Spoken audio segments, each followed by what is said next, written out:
তালের বড়া খেতে লাগে মিঠা, পাকা মিঠা তালের রস দিয়ে বানিয়ে নিলাম দারুণ স্বাদের তালের বড়া। Hello everyone, welcome my page. সবাই কেমন আছেন? আজকে বানাবো তালের বড়া। তার জন্য আমি তালটাকে ছুলে এখন এই যে গ্রেটারের সাহায্যে রসটা বের করে নিচ্ছি। এতে করে কোনো রকম আঁশ পড়ে যাওয়ার চান্স থাকে না, আর খুব সহজেই তালটা বের করে নেওয়া যায়। তো তাল বের করে চলে আসলাম রান্নাঘরে। বড় একটা হাঁড়ির মধ্যে প্রথমে আটা নিয়ে নিলাম। এখানে ময়দা বা চালের গুঁড়োও নেওয়া যায়, তো আমি আটা নিয়েছি। এখন দিয়ে দিচ্ছি নারকেল কোড়া, বেশি পরিমাণেই দিব, কারণ তালের বড়াতে নারকেলটাই বেশি ভালো লাগে মুখের মধ্যে যখন পড়বে। এরপর দিয়ে দিলাম চিনি। মিষ্টিটা যার যার পছন্দ অনুযায়ী, কেউ বেশি খায় কেউ কম খায়, কিন্তু আমার মনে হয় পিঠা জাতীয় খাবারে মিষ্টির পরিমাণটা বেশি দিলেই ভালো হয়। এরপরে দিলাম স্বাদ অনুযায়ী লবণ। এরপরে দিলাম পাকা কলা, আর এই কলাটা দিলে না তালের বড়াটা অনেকটাই সফট হয়ে যায়।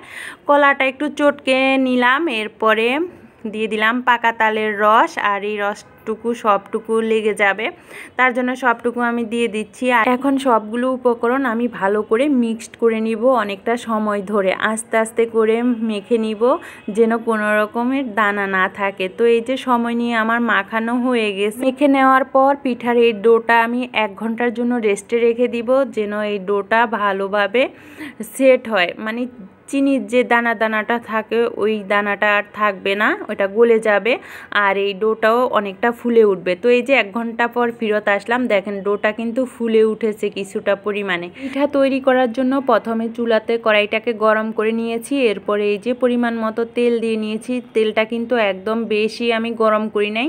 খুব বেশি পরিমাণে তেল গরম হয়ে গেলে পিঠাটা উপর থেকে ভাজা হয়ে যাবে, ভিতরটা কাঁচা থাকবে। আবার খুব ঠান্ডা থাকলে দেখা যাবে তেলটা পিঠা চুষে নিবে আর উপরটা ক্রিস্পি হয়ে যাবে।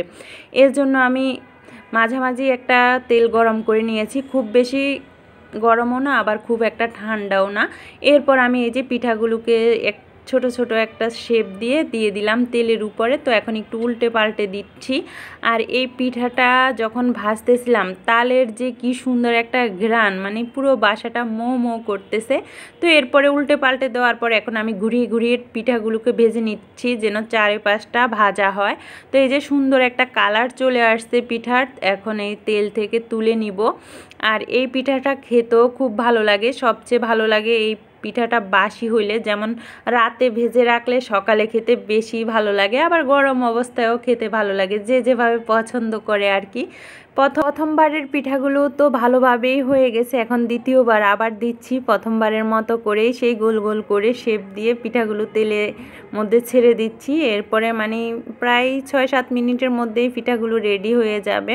পিঠার এক সাইড হয়ে গেছে, তো আমি বাকি সাইডটাও উল্টে দিচ্ছি। আর এরপর আমি ঘুরিয়ে ঘুরিয়ে পিঠাগুলো ভেজে নিব, না হলে দেখা যাবে একটা সাইড বেশি ভাজা হয়ে যাবে আর একটা সাইড কাঁচা থেকে যাবে। তার জন্য উল্টে নেওয়ার পর সবগুলোকে একসাথে ঘুরিয়ে ঘুরিয়ে ভেজে তুলে নিব। আর দেখেন কতটা সুন্দর হয়ে ফুলে ফুলে উঠেছে। পিঠা যখন ফুলতে শুরু করে তখন যে কি একটা ভালো লাগা কাজ করে, খাওয়ার চেয়েও পিঠা সুন্দর হয় সেটার আনন্দ অনেক বেশি। তো এই যে সবগুলো পিঠা ভাজা হয়ে গেছে, এখন সবগুলো পিঠা নিয়েই চলে আসলাম। দেখেন কতটা সুন্দর হয়েছে, আর কালারটাও কিন্তু দারুণ এসেছে, একদম তালের যে কালারটা সেই কালারটাই আসলো পিঠাতে।